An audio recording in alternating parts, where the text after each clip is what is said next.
Bienvenue, content de vous retrouver. 79e funeste Fred. Je vous l'ai dit, hein, si vous êtes partant, j'aimerais bien, pas dans chaque numéro, mais faire vous proposer davantage de numéros centrés autour d'un même auteur. Aujourd'hui, Friedrich Engels.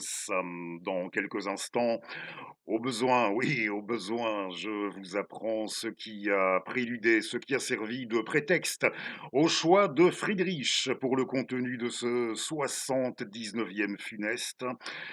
Et oui, d'ouverture, je le dis avant de vous faire lecture de notre texte d'ouverture. On est sur YouTube, alors il me faut vous le dire, pas à la peine. Des insultes, je dis bien des insultes. Vous pouvez être en désaccord avec ce qui va suivre, mais des insultes, pas la peine de venir en mettre en partie commentaire, ce sera immédiatement dégommé. Je l'ai déjà dit, je ne suis jamais venu avec des intentions prosélytes, politiquement parlant, quand j'ai fait le choix quand j'ai commencé à venir m'exprimer sur cette plateforme, je vous présente des bouquins, je propose, vous disposez. J'aime bien, je présente des livres et il est vrai, je l'ai déjà dit aussi, je le rappelle au besoin, il est venu un temps, il est vrai, où sur un plan historiographique, pour ce qui était de m'alimenter en matière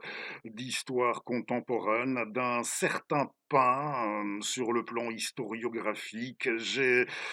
Je dois dire, j'ai arrêté, à tort ou à raison, j'ai arrêté d'en prendre et je ne m'en sens pas plus mal. En d'autres termes, vous n'entendrez pas différence entre votre serviteur et nombre d'intervenants dans le vent, bien plus dans le vent que votre serviteur sur cette plateforme. Vous n'entendrez pas dans ma bouche tout simplement ce qu'on peut voir sur certains sujets d'histoire contemporaine. Et ici, ce qui a pu découler dans l'histoire de l'œuvre et de l'action de Friedrich Engels, vous n'entendrez pas ce qu'on peut voir comme certains arcs réflexes, alors pas besoin de venir mettre des insultes et pas davantage de comptabilité historique morbide à 9, 10, 11 ou 100 000 chiffres, pas la peine, hein. Ce ne sont pas les foyers qui manquent tout de même sur cette plateforme et je m'en réjouis sincèrement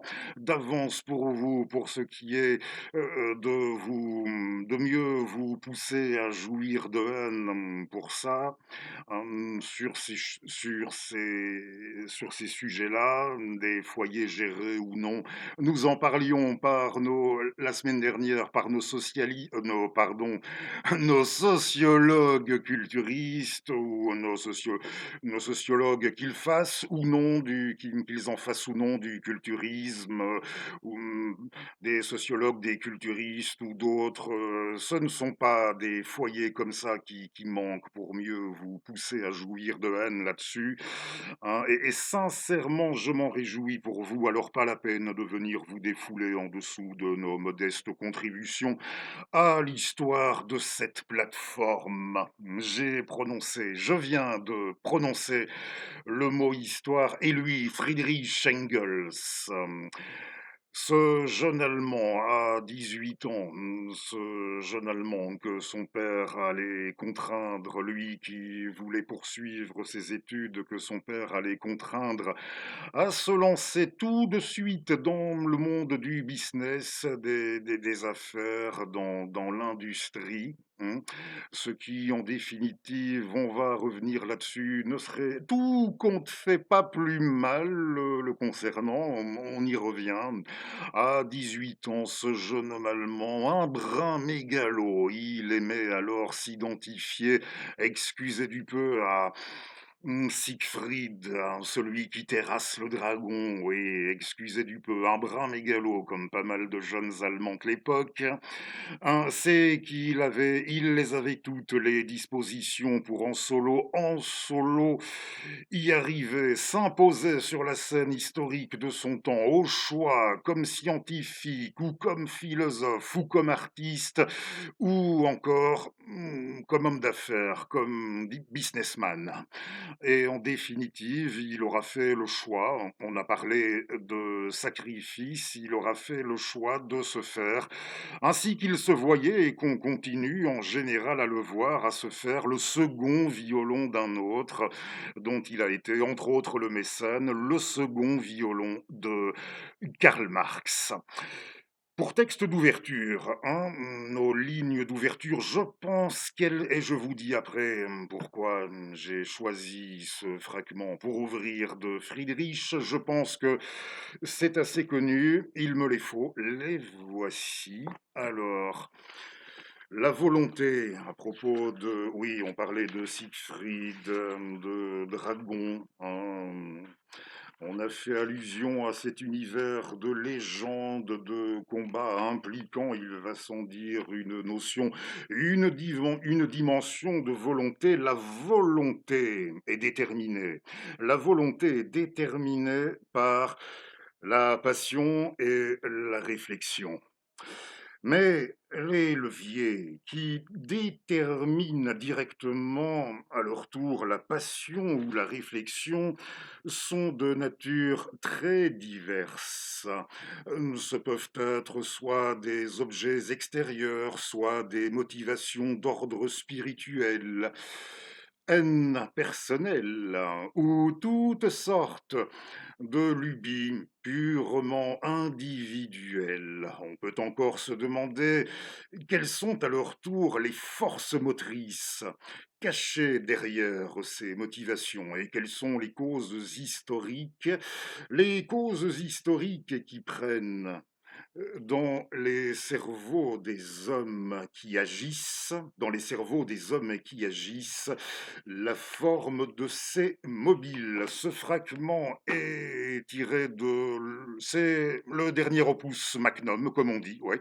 On dit ça comme ça, dernier opus magnum de Friedrich, son livre sur Ludwig Feuerbach et la fin de la philosophie classique allemande, son livre sur Ludwig Feuerbach. Alors, si on fait un rapide, oui, plus ou moins rapide survol historique en ce début de numéro, hein, oui, le second violon de Karl Marx. Et à partir d'une époque, j'ai remarqué que pas mal d'intellectuels à partir d'une époque aimaient bien des intellectuels qui, à mon avis, ils devaient avoir leurs raisons et je dirais ils devaient même avoir leurs intérêts pour ça, fût-ce des intérêts allant directement dans le sens de ceux du mode de production capitaliste, hein, des intérêts pour ce qui était Karl Marx, lui, de son côté, Karl Marx, plutôt le ménager, le récupérer, l'administrer. Il devait avoir des intérêts sûrs pour ça, et il s'arrangeait pour faire. C'était plutôt l'autre, le voyou dans l'histoire, le voyou, le gangster de service à qui on ferait pas mal. Le plus souvent porter le chapeau pour toute une série d'éléments qui seraient, à tort ou à raison, perçus comme négatifs dans l'histoire des socialismes réels, passés ou toujours en cours. On s'arrangerait. Le voyou, le gangster, il faudrait lorgner, oui, lorgner du on ménage Karl et il faut lorgner de son côté à lui, à Friedrich. Et si on épouse maintenant encore une plus large, peut-être pour surépousant les contours là de ce qui est devenu la Vulgate, si j'ose dire, en enseignement de l'histoire, ce qui est devenu la Vulgate académique, hein, dans le monde occidental pour sûr, aussi bien chez les conservateurs que chez les libéraux, nombre de libéraux et de conservateurs, et plus encore, j'ai envie de dire, la Vulgate en vigueur et également chez les gauchistes, et peut-être plus encore pour ça, chez eux, chez les gauchistes, c'est mon sentiment, mais il en va bien comme ça, hein. À mon sens, Il doit bien en aller comme ça, si on épouse les contours de cette vulgate académique sur l'histoire des socialismes réels, lorsqu'il a été question, là, de, leur imputer, aux 2, à notre duo, la responsabilité globalement de tout ce qui s'était produit dans l'histoire de ces socialismes réels, passés, toujours en cours, globalement, par extension, et tant qu'à faire, à partir d'une époque, eh bien, oui, leur faire porter, leur imputer la responsabilité, de dictature, leur étant à ces socialismes-là, pourtant, extérieurs, hein, et dans la foulée de tout ce qui avait pu être au siècle dernier, dans l'histoire contemporaine, à partir du siècle dernier, tout ce qui avait pu être, perçu comme criminel et problématique, hein, leur imputer à notre duo, malgré tout, on se rend compte que, c'était encore malgré tout, dans ce schéma-là, c'était encore Friedrich qui était toujours le plus mal loti quand il était question de mettre en exergue des citations extraites, il va sans dire, de tout, contexte, hein. D'autant qu'à partir d'une certaine époque, il faut bien se dire que lorsqu'on traduisait qu'on dans le champ philosophique, dans le champ marxiste, lorsqu'on traduisait de l'allemand, ça signifiait qu'il fallait également faire dire à l'auteur du texte dans la langue originale, oui, faire dire à Engels le contraire de ce qu'il avait voulu exprimer. Ça a été le cas souvent de tel ou tel fragment de l'Anti-Düring d'Engels, souvent, oui, c'était dans l'Anti-Düring des fragments extraits de tout contexte, et un chic imparable pour ce qui était de leur faire dire le contraire de ce qu'Engels, vous l'avez saisi, avait envisagé. Mais encore une fois, oui, le gangster, le voyou de service, y compris dans encore, oui, encore le plus largement dans cette perspective académique même, dans cette perspective-là. Et je n'ai pas encore parlé, des historiens qui estimaient au bout d'un moment que l'URSS avait été davantage que marxiste, elle avait été, estimait-il, elle avait été engelsienne. Oui, hein, ça me fait songer, Engels a résidé, la plus large partie de son existence où il dirigeait une entreprise dans le domaine de la confection. Il a résidé à Manchester, et un nombre d'Anglais qui ont séjourné sur le sol de, l'Union soviétique, et probablement dans l'autre sens, de soviétiques et qui, avaient pu, séjourner en Grande-Bretagne, probablement dans les 2 sens. On en était venu à percevoir que l'Union soviétique, quelque part, oui, elle avait pour ainsi dire, quelque part, ou pour ainsi dire tout, elle avait pour ainsi dire tout, d'une Manchester, ou alors, Manchester, c'était, l'Union soviétique, au bout du compte, dans le sens que vous voudrez, hein. Il n'y aura peut-être pas de lien direct, hein, mais aujourd'hui, et je ne suis pas venu davantage les blâmer que les encourager, lorsque j'en entends certains, ils aimeraient bien que leur pays, ils aimeraient bien qu'il ressemble davantage à ce qu'est devenu la Russie de Vladimir Poutine. Hein, je ne cherche pas à les encourager, pas plus que les blâmer ici, quand ils émettent ce souhait pour moi. Ce n'est ni pire ni mieux que celles et ceux qui, naguère, auraient aimé que leur pays leur ressemblât davantage à quelque chose d'approchant, oui, du côté à quelque chose d'approchant de l'Union soviétique, pour votre serviteur. Sincèrement, ce n'était, vous en pensez ce que vous voulez, ce n'était, dans l'ensemble, ça ne devait être ni pire, ni mieux, hein. Pourquoi Ingalls dans ce numéro 79, acte éditorial, j'ai dit? Ben oui, hein, c'est, dans cette collection auquel on a donné l'intitulé non, ce bouquin-là, on va s'en servir aussi, mais pour plus tard, en guise de nouveauté. Oui, c'est paru dans le courant d'avril de c'est tout nouveau aux éditions sociales, dans la grande édition Marx Engels, aux éditions sociales. Les textes politiques de Friedrich Engels couvrant, si je vous dis la période 1883-1895, comme chez nous, ou chez vous autres amis hexagonaux 1895-83, à l'avant-siècle dernier, la période de 12 ans allant de 83 à 95, ça correspond à quoi? Ce sera vraisemblablement dans le titre de cette vidéo, ça correspond à quoi dans la vie d'Engels? Ça correspond dans son parcours et sincèrement, on dit qu'il ne s'attendait pas à ça, il ne le voulait pas. C'était peut-être même la dernière chose au monde qu'il eût espéré en tant que tel, se retrouver seul après Karl. Ah oui, il aurait sincèrement préféré partir le premier est sous bien des aspects, on peut le comprendre, hein, de cette re de cette responsabilité qui va lui incomber à partir du moment où il se retrouve premier violon. Oui, c'est l'époque, ces 12 années où il sera le premier violon. Il ne va pas faire que gérer le ce n'est pas la formule la plus adéquate, je sais, pardon au besoin, mais il ne va pas faire que gérer ça, gérer le patrimoine, rédiger des introductions,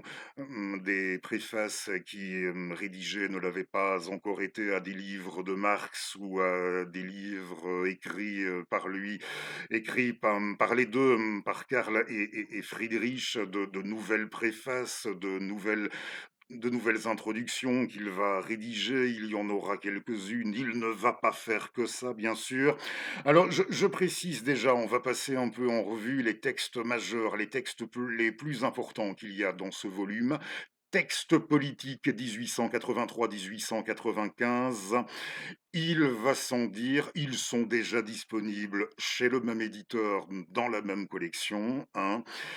Marx nous quitte en 1883, c'est l'année de la publication de la dialectique de la nature d'Engels, l'année de la disparition de Karl Marx.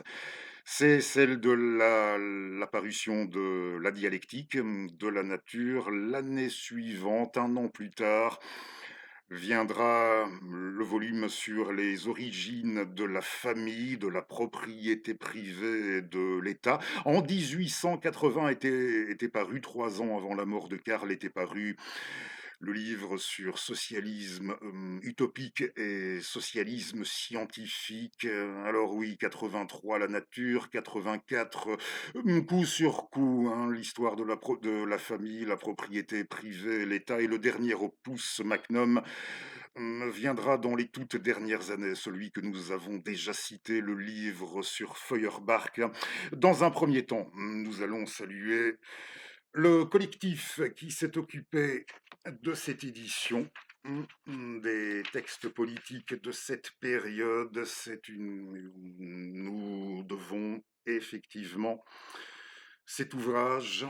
Oui, on ne va pas parler des longues soirées d'hiver, des longues soirées d'été pour votre été tout court. Alors, une édition qu'on doit à Alexia Blin. J'en connais quelques-uns, pas à titre personnel, mais il y en a quelques-uns dans la liste. Il m'a déjà été donné, à plus d'une reprise, de lire des textes de leur plume. Alexia Blin, donc ici on trouve pour plume celle d'Alexia Blin, de Jérémy Der, de Johan Doué, Guillaume Fondu qui a publié ce livre Que faire de Lénine aux éditions critiques récemment. Oui, le Que faire, un clin d'œil à ce livre qui s'appelait Que faire de Vladimir Vladimir Ilitch, le Que faire de Lénine, Guillaume Fondu, il est de la partie Fondu, ainsi que Clément Fradin, Martin Georges, je n'ai pas encore cité Pierre-Henri Lage d'Amont, Clara Las Marion Leclerc et Jean Quétier. Et le tout sous la direction et la responsabilité de Jean Quétier, donc la GEME, dans l'hypothèse où c'est nouveau pour vous, vous l'ignoriez lorsqu'on vous parle de la GME et peut-être la GEM, je ne sais pas trop, je n'ai jamais évolué en milieu universitaire. Oui, c'est vrai, dit sans aucun mépris hein, sur le coup, mais ça sent un petit peu, ça commence déjà à sentir, entre guillemets, un petit peu, dit sans mépris, le jargon universitaire, là. Hein, mais bon, la GEM, je ne sais pas si c'est comme ça qu'on dit, la grande édition Marx Engels. En tout cas, c'est du très joli boulot. Hein. Vous avez une introduction globale et qui est suivie de toute une série de thématiques. Et nous allons passer en revue donc des thématiques proposées par les auteurs déjà que nous venons de citer, les membres du collectif que nous venons de citer, et j'aimerais bien, les index sont remarquables. Hein. Vous avez d'abord un index des noms géographiques, et puis un index thématique et un index des noms propres. Oui, oui, c'est franchement régalant, et je voulais me rendre, si je n'ai pas perdu mon satané, pardonnez-moi, mon satané post-it. Ici, je suis à la page du texte d'Émile van der Velde que je vais vous lire, me faire un plaisir de vous lire dans quelques instants, le sommaire en fin de volume. Pardonnez-moi, je vous ai expliqué comment nous procédons pour nos funestes Fred. On y est. Hein. Ici, ça fait un peu plus de... Oui, ben on n'est pas loin des 1000 pages. Hein. Un peu plus de 900, oui, 900, pour donner un chiffre rond, 960 pages, ce volume. Alors, les thématiques, vous avez les dernières années de la vie d'Engels. On va parler un petit peu dans quelques minutes de sa fin de vie, de sa dernière année, les dernières années de la vie d'Engels, pour les thématiques, encore les modalités de l'intervention politique d'Engels. C'est fou ce qu'on va apprendre sur l'histoire des mouvements sociaux, des mouvements socialistes, des mouvements ouvriers, aussi bien en Allemagne qu'en Grande-Bretagne et dans d'autres contrées. Un tas d'éléments dont on ne peut pas dire qu'on se fait une spécialité de nos jours de les enseigner. Ce sera difficile, je crois, sur ce coup, hein, de venir me contredire. Hein, voilà, alors dans les thématiques d'ouverture, toujours, eh bien, on explique un peu les enjeux thématiques du recueil. Hein. Nous sommes dans une époque quand Engels se retrouve seul, ce sont les 2 dernières décades du 19e siècle, 1880-1890, le monde assiste à une série de mutations assez incroyables, aussi bien sur le plan du travail, sur le plan du social que sur le plan technologique. Hein. Il y a sur fond déjà de Première Guerre mondiale qui couve et qui, oui, mine de rien, et plus que ça, plus que mine de rien, couve un peu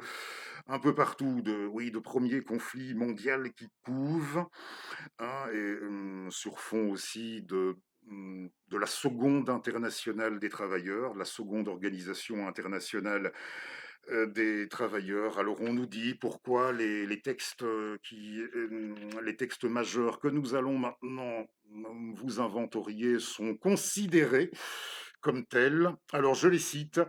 Ça s'ouvre les textes d'Engels à présent, les titres de ces textes et de ces articles. Socialisme de juriste et ensuite le rôle de la violence dans l'histoire.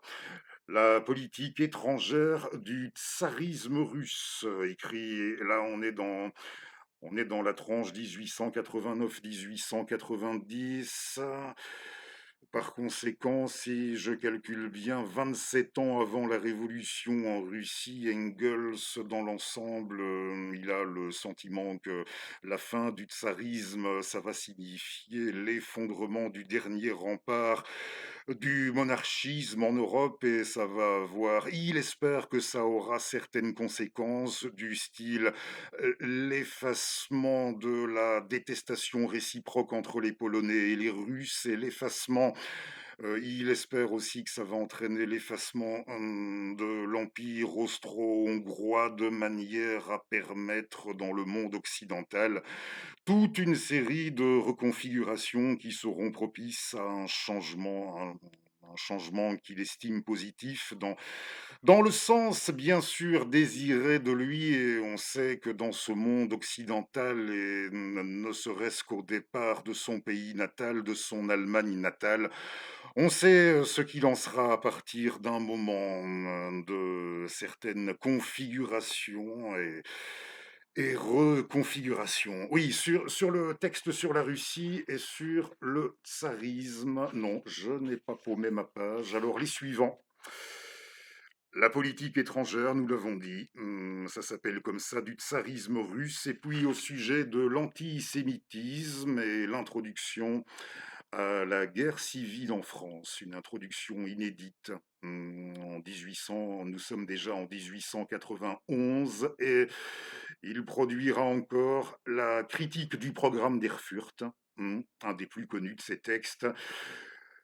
L'article L'Europe peut-elle désarmer de 1893, sa contribution à l'histoire du christianisme originaire de 1894, la même année la question paysanne en France et en Allemagne et l'introduction aux luttes de classe en France, mars 1895, l'ultime et là on explique, hein, oui, là, c'est impeccable sur ne serait-ce que ça, sur le plan, nonobstant ce que Friedrich Engels, et sa pensée peuvent vous inspirer sur le plan informatif et ce ne sont une fois de plus, hein, je on aura beau invoquer toutes les IA, hein, bénies de tous les dieux du ciel, je pense que ce sera difficile comme je vous le dis,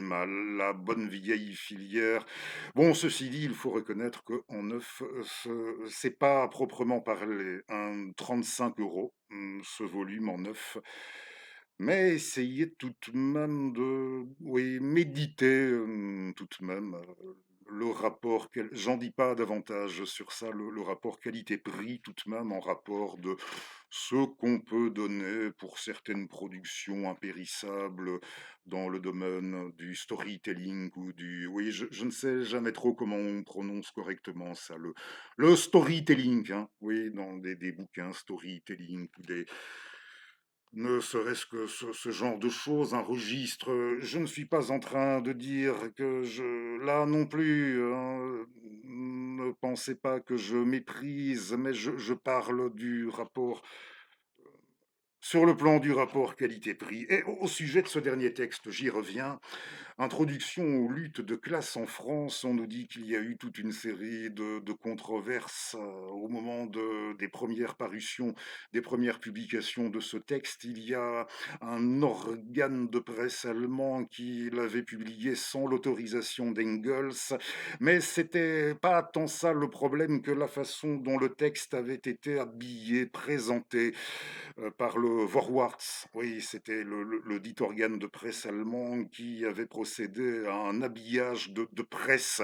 On peut dire comme en radio, on parlait de mon temps et peut-être encore aujourd'hui, des habillages d'antenne.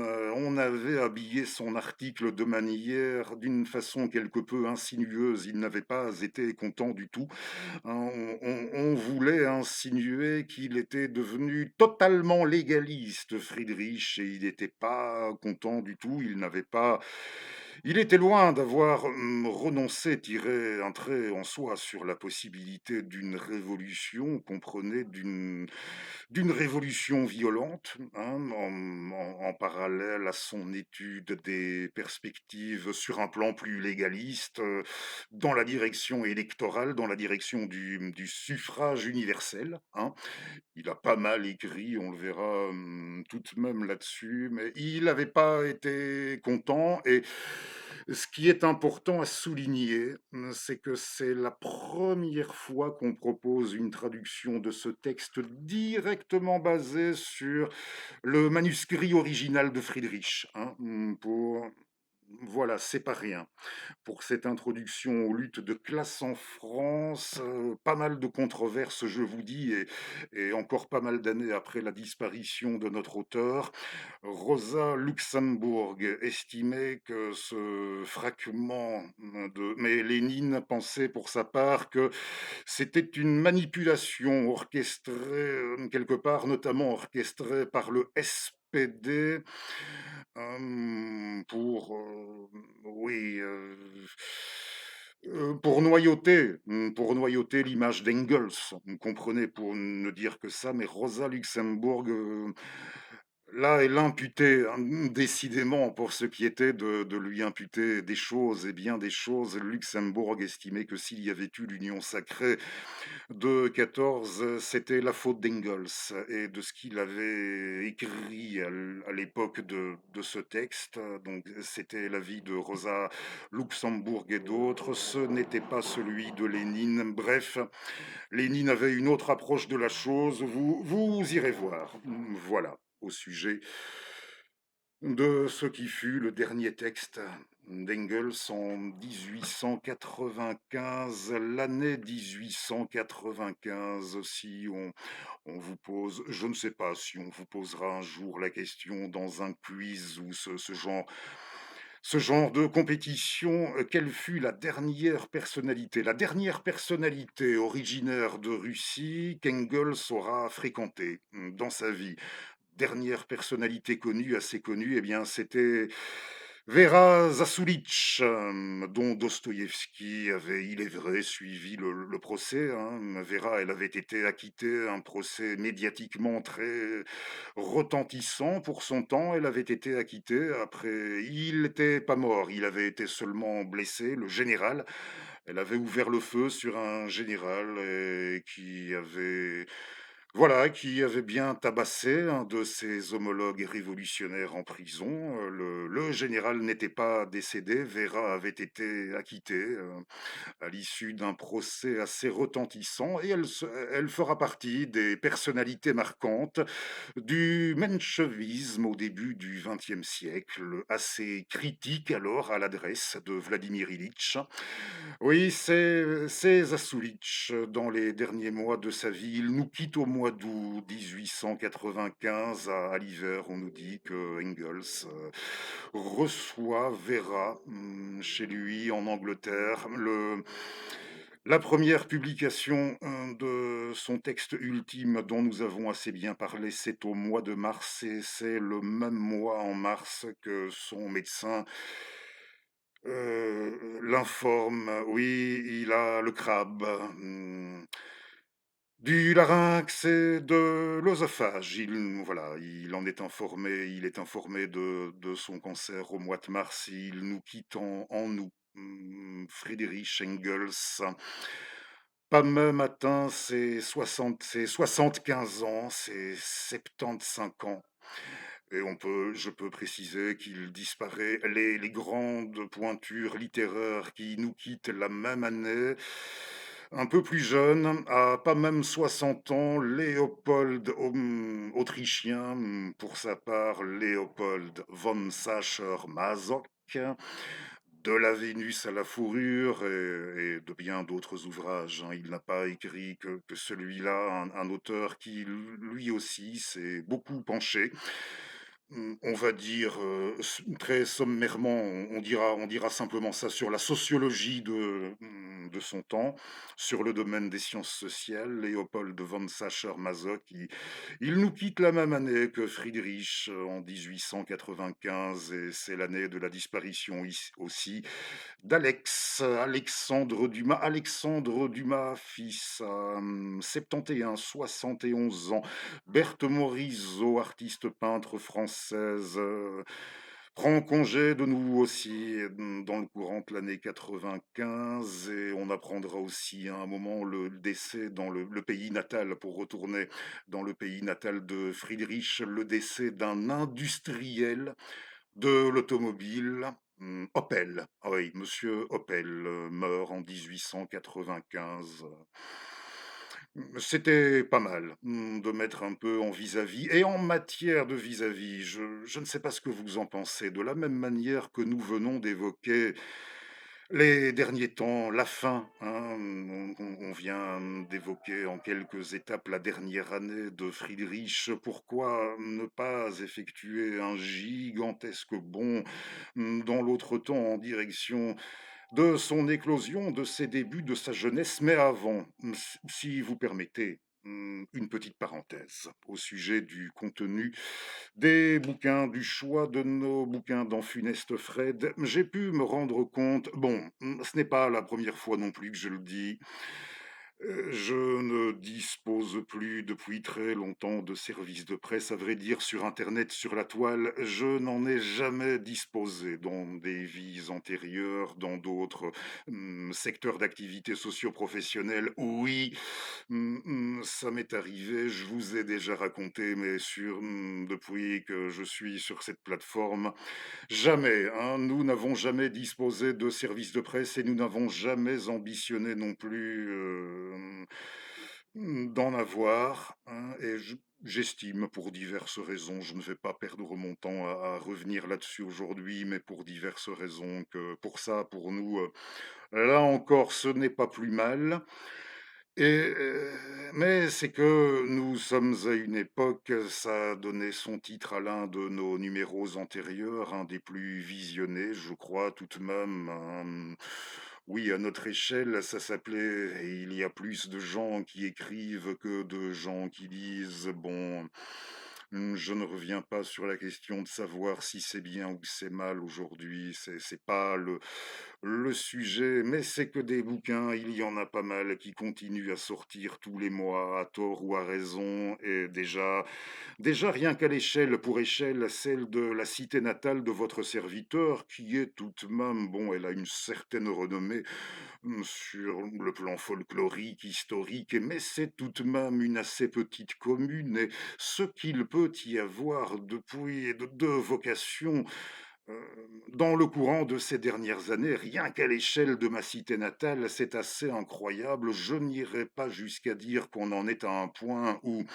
dans la cité natale de votre serviteur, tout le monde écrit sauf votre serviteur, mais peut-être bien qu'au bout d'un moment, 3 petits points. Bon, je ne dis pas que c'est bien, je ne dis pas que c'est mal. Si vous souhaitez que je, présente votre bouquin, je n'ai pas plus de service de presse et je n'ai pas non plus les possibilités matérielles d'acquérir forcément tous les ouvrages qui pourraient m'intéresser, dont j'aimerais vous parler. Alors si vous avez envie de m'envoyer votre livre, c'est pas interdit, il suffit de prendre contact avec moi en MP, on s'arrange et ceci dit, je me réserve tout de même le droit de voilà, si je ne vais pas dire si ça me plaît ou pas, mais si j'estime, que c'est digne d'être présenté, hein. Ça va peut-être faire raide et sur le coup, vous allez vous dire: «Bon, ben, tu peux toujours courir pour ce qui est de t'envoyer mon bouquin» et je pourrais vous comprendre, mais voyez-vous, tout de même, une certaine accumulation d'expériences de vie, encore une fois, au bout du compte, au bout d'un moment, font que,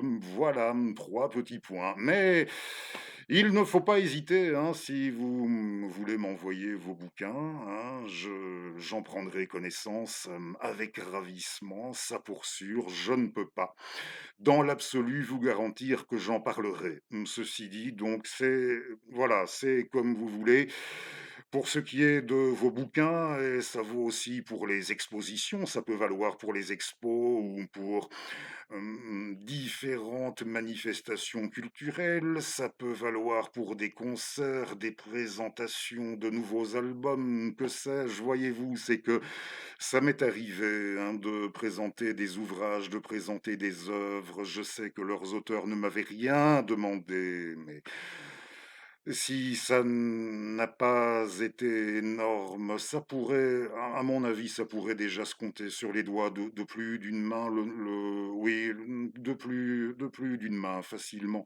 Le nombre de fois où je m'étais donné, oui, où je m'étais efforcé, de faire de la réclame comme ça pour des œuvres, pour des auteurs, à qui je n'avais rien demandé, pas plus qui ne m'avaient rien demandé non plus, et je me suis finalement oui, j'ai réussi, à me faire agresser, ou alors on s'est carrément foutu de ma gueule, oui, je vous jure. Et ce sont des choses qui font que, voilà, si vous venez de trouver certains de mes propos un peu raides, j'espère qu'au besoin ça vous aidera à comprendre.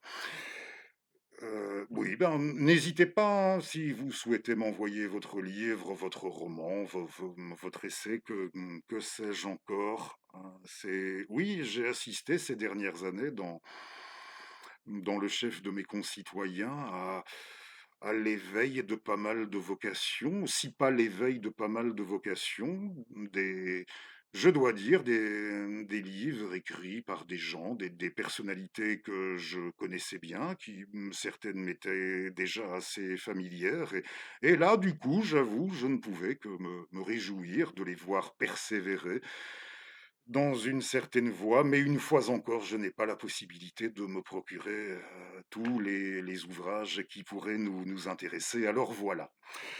On retourne chez Friedrich Engels, sans parler tout à l'heure. Oui, il me semble, si on avait voulu vous interroger dans un concours, la dernière personnalité russe à avoir fréquenté, assez connue à avoir fréquenté Engels, et ici, si on vous pose la question, hein, parmi les éléments que vous apprendrez peut-être à la lecture de cette nouvelle édition, si on vous demande ici qui fut le premier leader socialiste à s'être exprimé de la plume après le décès de Friedrich, c'était un Belge. Eh oui, il était de chez nous. C'était Émile van der Velde. Et Émile van der Velde, l'un des fondateurs de notre parti ouvrier belge, qui fut fondé au Café du Cygne sur la Grand Place de Bruxelles en 1885, là où rapporte-t-on déjà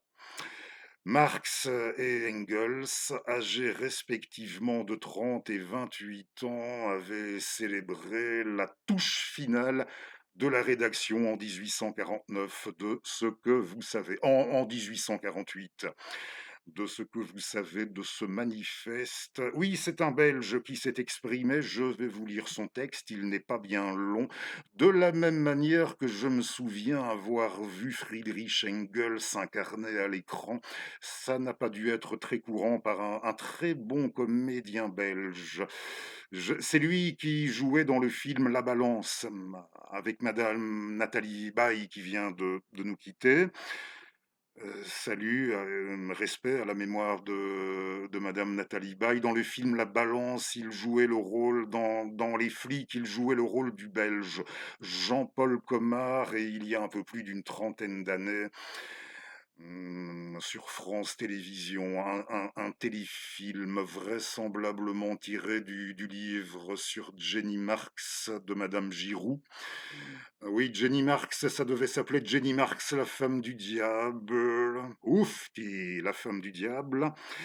Marie-Christine Barrault, si ma mémoire est bonne, incarnait le rôle de Jenny Van Westphalen, que je n'ai pas très bien prononcé, à la teutonne de Jenny et je ne sais plus qui jouait Karl, mais c'était Jean-Paul Comard qui faisait Friedrich et il le jouait rudement bien et bon, ça fait très longtemps, hein.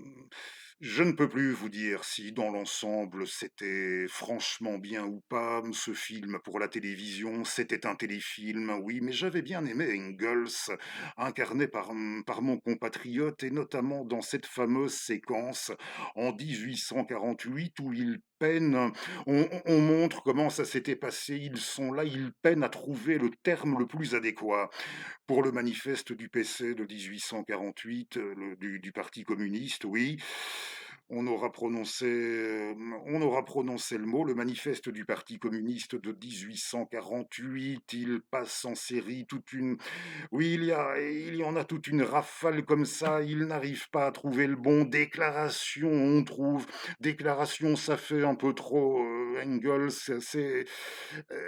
c'est Marx qui propose et Engels qui dit ça va ou ça va pas. Enfin, jusqu'au moment où ça va aller, hein, où ils vont opter pour manifeste. Déclaration, ça fait un peu trop. Révolution française, proclamation, ça fait un petit peu trop m'as-tu vu, etc. Et puis, on arrive à ce terme de manifeste avec cette résonance pas vraiment courant et une résonance tout à fait adéquate pour ce qu'ils ont alors envie de produire.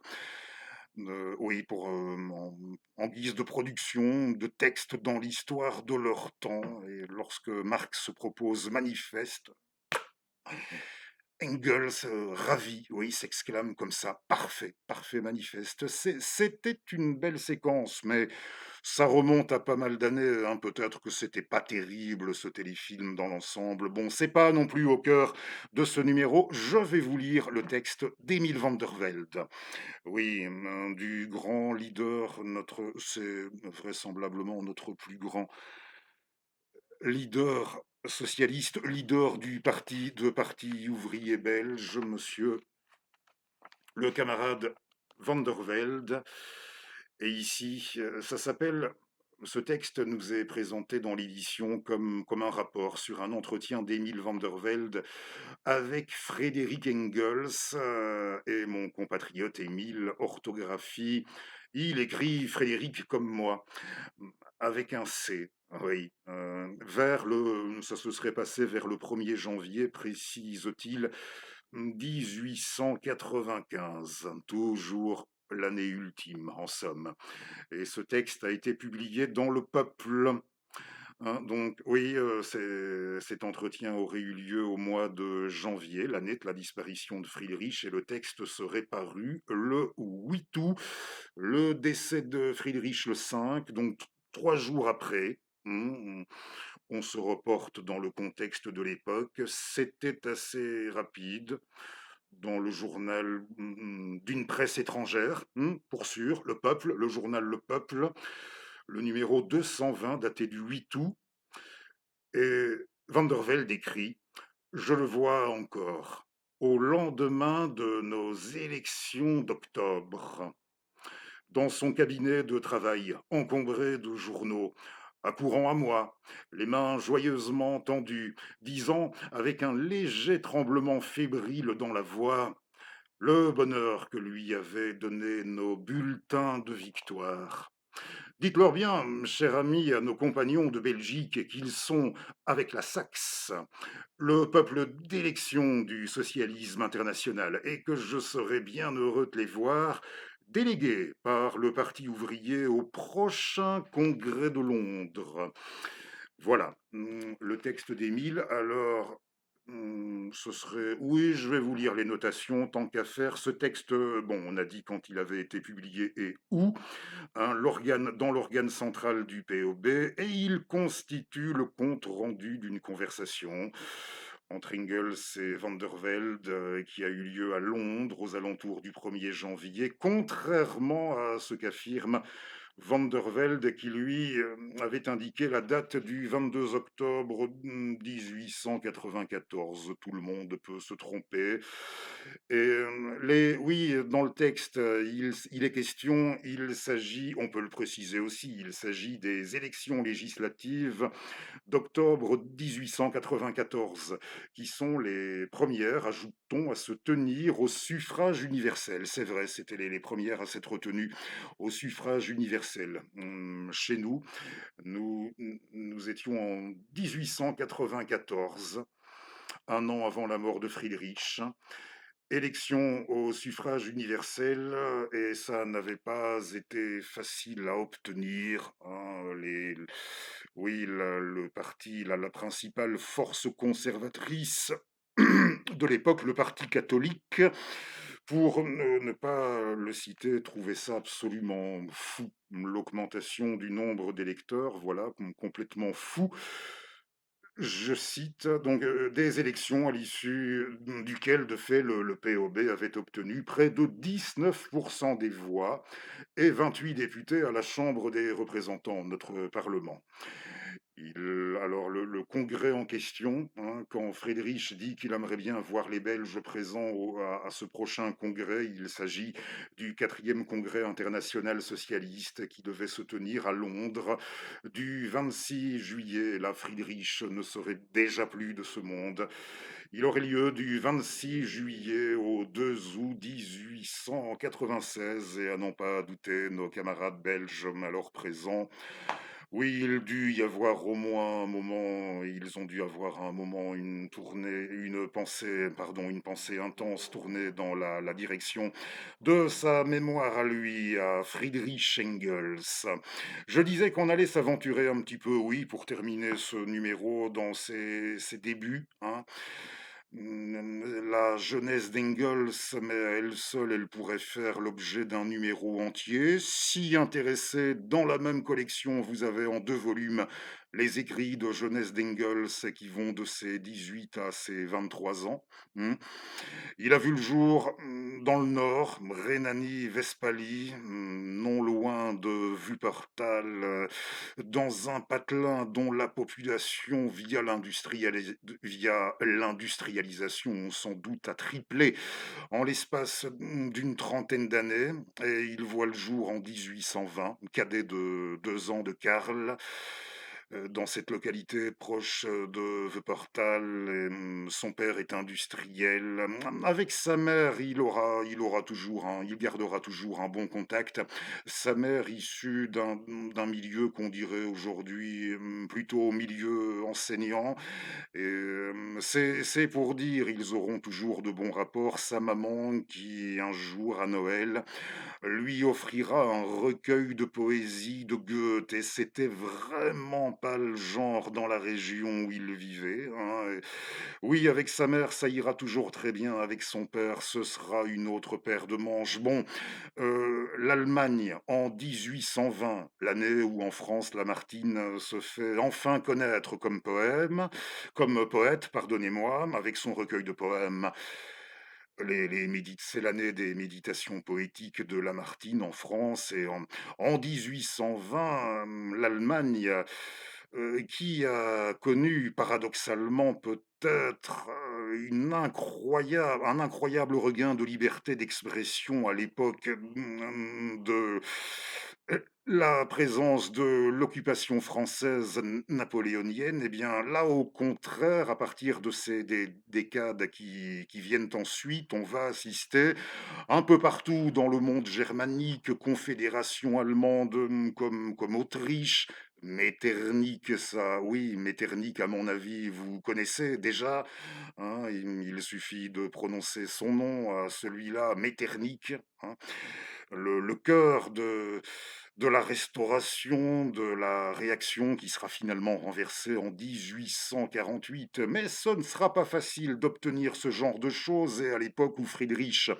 vient au monde près de Wuppertal, ça resserre plutôt la vis un peu partout, dans la Confédération, dans ce qui est devenu la Confédération allemande, et un peu partout dans cet univers germanique qui, ceci dit, bon, les frères Schlegel ont créé l'Athénéum romantique l'année même de la prise de la Bastille, déjà, et puis on a pris connaissance et assimilé à son tour, après par Friedrich, les théories de Schiller sur l'importance de l'art et qui auront leur importance pour lui. Chez Friedrich, les théories de Schiller qui se sont répandues dans l'Allemagne, l'importance de l'art et de la culture dans le développement aussi bien des individus que des peuples. Et, les peuples, il y aura les théories Volk ensuite avec Fichte, un résumé grossièrement, schématiquement, Fichte et sa philosophie de l'union, de la force, sans oublier Hegel, et il aura le temps de prendre connaissance de tout ça, lui tellement désireux à 18 ans de vouloir prolonger ses études, mais ce ne sera pas de l'avis de son paternel, hein. C'est qu'il y a en Allemagne, consécutivement aux années d'industrialisation et presque, oui, d'industrialisation accélérée, on l'a dit, la population de son patelin qui va tripler, et on peut parler d'un patelin, d'un environnement qui correspondrait assez à ce que notre poète Verhaeren, grand camarade de Van der Velde, hein, oui, le grand poète belge ami de Van der Velde, Verhaeren, quand il parlait de ce qui était devenu, avec l'industrie, les cités tentaculaires. Il grandit déjà, oui, plutôt dans une cité tentaculaire, comme ça, dans ces années 1820-1830, Friedrich. Et il y a aussi une crise qui survient à l'époque où il arrive à... Oui, entre les deux, à l'adolescence, il y a une crise qui aura pour conséquence dans les têtes de renforcer considérablement ce protestantisme, cet esprit de protestantisme calviniste qu'on dit piétiste, très ciblé, très centré sur les notions de péché, de salut, et avec partant aussi ce rapport de la prédestination à l'enrichissement personnel qui a joué le rôle qu'on sait dans le développement, la dynamique du capitalisme international et dans le nouveau monde. Et pas seulement. Donc, dans cette Allemagne, il y a une atmosphère de piétisme exacerbé qui s'installe. Et dans le patelin où grandit Friedrich, la famille où vit la famille de Friedrich, et son père, lui, il est assez bien dans cet esprit piétiste, avec des limites, hein. On peut jouer de la musique, mais du moment que ça reste entre soi. Et il y a ceci de curieux que les prêches à l'église deviennent, au bout d'un moment, tellement extrémistes que les gens eux-mêmes préfèrent délaisser les cultes pour se calfeutrer chez eux dans la prière et dans leur petit quotidien. C'est ce qu'on appellera, pour une part, l'esprit allemand Bilderberger. C'est là-dedans que Friedrich grandit, avec sa mère, ça va, avec son père. C'est pas trop ça, mais il va consentir à la volonté du paternel qui s'oppose à la poursuite de ses études universitaires. Et à 18 ans déjà, il débute dans le monde des affaires. D'abord au pays, en Allemagne, durant 2 ou 3 ans, et puis il sera chargé de la filiale anglaise, et c'est ainsi que débutera oui, un peu plus de environ 27 à, oui, pas loin de 29, quelque chose comme 29 années à exercer ses responsabilités de chef d'entreprise à Manchester, et il dira toujours jusqu'à son dernier jour que c'était le plus beau jour de sa vie, celui où il fut amené à prendre sa retraite en tant que patron. Alors je sais qu'il y en a qui aiment bien par ironie, et j'ai envie de dire tout de même au bout d'un moment par ironie, facile de rappeler ce paradoxe, hein, et qui a tout de même permis le mécénat de Karl pour ses écrits et pour la diffusion de ses écrits et de ses idées, l'importance de Friedrich, de l'amitié de Friedrich, une amitié qui a compté pas seulement pour ça, mais il y eut cet aspect de mécénat qui n'aurait pas été possible sans cette patience de Friedrich de demeurer un patron de sa société durant toutes ces années, ce qui lui a permis, somme toute, de pouvoir parler en connaissance de cause de toute une série de choses, bien mieux encore que Karl n'aurait jamais pu le faire sans insister ici. Hein. Je vois que nous sommes, oui, nous sommes plutôt bien dans les temps, sans insister sur le fait, quand on parle encore une fois d'un matérialiste morne et sec, barbant à lire, là, il faut se le dire, pas du tout. Alors là, pour sûr, la plupart du temps, pas du tout. Bon, peut-être que je consentirai, la dialectique de la nature, ce n'est peut-être pas du gâteau. J'y consens, je l'avoue, mais vous n'êtes pas obligé de commencer par ça, hein. Vous pouvez, c'est une idée, commencer avec ces textes politiques, et puis procéder plutôt à reculons, ce n'est pas interdit. C'est pas, enfin, vous faites comme vous voulez. Non, c'est sûr, faut pas commencer avec la dialectique de la nature, mais oui, un auteur barbant et morne, certainement pas. C'était quelqu'un déjà dans sa vie toujours très vivace, une certaine forme dans la nature, dans l'ensemble. Bon, peut-être un peu plus mince, hein, mais plus costaud dans l'ensemble et beaucoup plus résistant physiquement que Karl Marx pour sûr, jovial, hein, et avec un caractère toujours jovial, flegmatique, hein, un certain flegme britannique qui n'avait pas manqué là non plus de d'éteindre sur sa personnalité, sur un certain caractère cool, posé, un certain flegme. Oui, un certain flegme british, tout du moins, et qui lui a valu aussi le surnom de gentleman révolutionnaire. Hein, et il a toujours conservé toute sa vie, il aura un certain côté malicieux, déjà très jeune, hein, il aimait bien dessiner, il aimait bien parfois pour se détendre, bon, surtout dans sa jeunesse, hein, mais il aimait bien faire des petites BD, des petits dessins.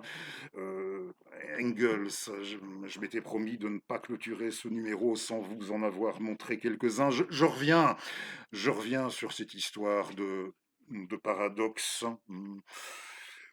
Ici, vous voyez, en voici déjà un. Si,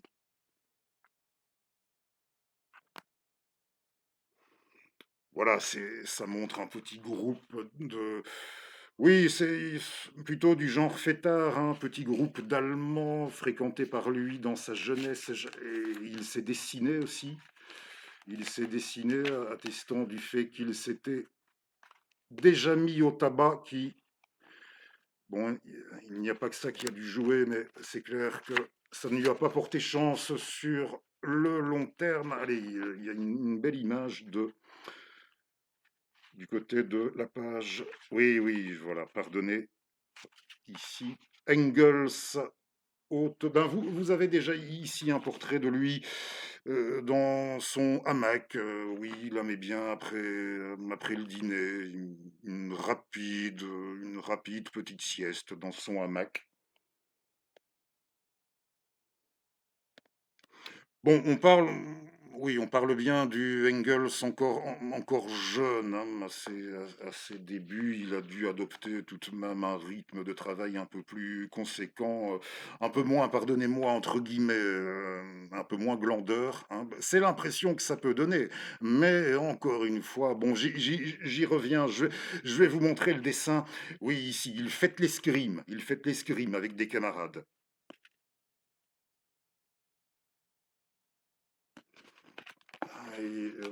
Comme quoi, tout de même, des hommes d'une autre trempe, j'ai envie de dire, même si je pense en avoir encore connu dans les générations de mes parents, grands-parents, j'ai envie de dire. Bon, je ne dis pas qu'ils se battaient en duel, hein, mais ici, une lettre à sa sœur de Friedrich, hein, il lui dit, bon, Je ne pense pas qu'il était un peu mégalo, mais fabule, est-ce qu'il fabule, est-ce qu'il ne fabule pas? Il lui dit: «J'ai eu 2 duels carrément dans les dernières 4 semaines».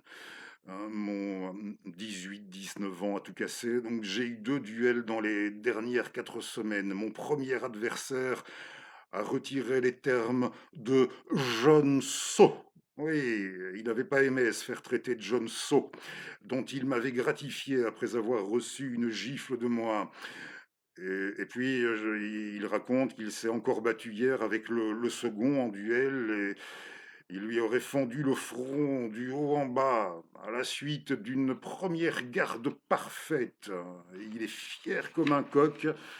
Quand il écrit ça, oui, un homme allemand, un homme, oui, un homme de son temps, pour sûr. Et ah voilà, voilà, notre fumeur ici.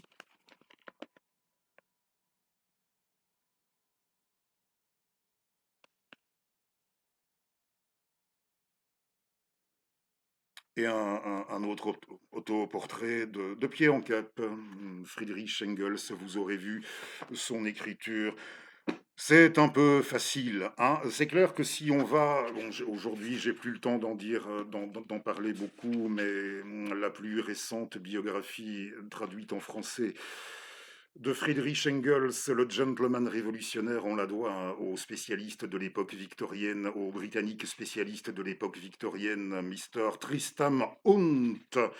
Hein, et dans son bouquin, voilà, en première page, en introduction, il nous dit que Friedrich Engels, au bout d'un moment, en Angleterre, à Manchester, était devenu un magnat du textile, amateur de chasse au renard, membre de la Bourse royale de Manchester et président de l'Institut Schiller de la ville. Bon, c'est pas plus mal, il me semble, pour ce qui est de pouvoir, oui, étudier certaines choses en toute connaissance de cause, il me semble. Mais bon, voilà. Hein. On peut ne pas aimer, ceci dit, hein, la chasse au renard, membre de la Bourse royale, président de l'Institut Schiller, un brin canaille, il menait bien la grande vie, il ne disait pas non pour ça, il buvait sec. Et ça donnait à tous les plaisirs de l'existence. Comprenez, quand on dit les plaisirs de l'existence, la salade de homard, le château Margaux, la bière Pilsener et la compagnie des femmes. Mais pendant 40 ans, Engels fut aussi, rappelle Tristam Hunt, le mécène, bien sûr, de Karl Marx, alors plus mince, mais plus costaud, plus résistant. Et ils avaient en commun, dit-on, là encore, un nul n'est parfait, ils auraient eu en commun un certain penchant à la médisance. Mettons, oui, à médire un peu trop de certains, bon, qui, tout compte fait, n'étaient peut-être que de pauvres bougres, ou c'était pas, des fois, pas la peine de s'acharner. Dans ce sens-là, petit défaut dans ce sens-là, mais la grande différence entre Friedrich et Karl, c'est que la dépression du côté de Friedrich connaît pas. Voilà, il connaissait pas la dépression alors qu'on sait ce qu'il en fut des difficiles périodes de torpeur, notamment traversées par l'auteur du Capital.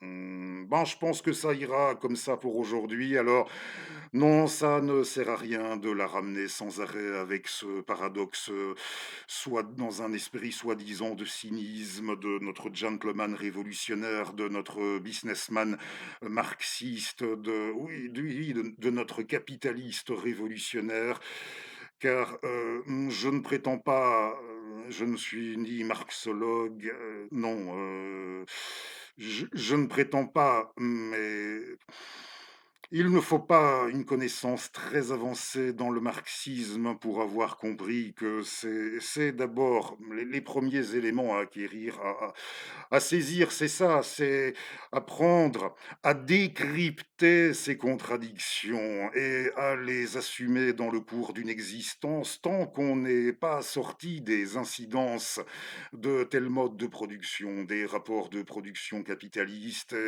tant ou par extension, tant qu'on n'est pas sorti de tout ce qui, d'une manière ou d'une autre, peut encore se ressentir de l'influence de tout ce conditionnement, hein, super structurel, par extension de tout ce conditionnement, quand on sait à quel point, comme le rappelait plus récemment un marxiste français comme Michel Clouscar lui-même, hein, lorsque je ne sais plus comment il s'appelait, ce journaliste, voulait ironiser avec Monsieur Clouscar sur un plateau de télévision parce qu'il portait une paire de jeans, à quel point, ben oui, à quel point c'est difficile pardi, de sortir de ce conditionnement. Et oui, c'est ne pas avoir saisi un des premiers, je ne dis pas un des premiers, ça fait prétentieux, un des premiers enseignements, mais un des premiers éléments qu'il faut saisir tout de même, il me semble, c'est ça. Alors arrêtez, hein, euh,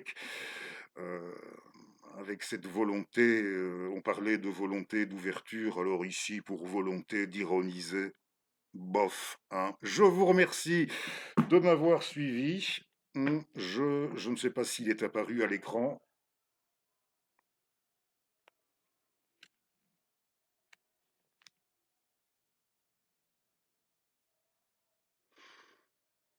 Vous pouvez faire pause pour lire au besoin, convoquer des moteurs de recherche. Je ne vous apprends rien. Friedrich Engels, texte politique, 1883-1895. Bravo à toutes les personnes qui ont permis ce gigantesque travail de traduction dans notre langue et d'édition. Oui, dans le prolongement de Karl Marx, hein, légué à l'humanité, hein, se rappeler au besoin l'interpénétration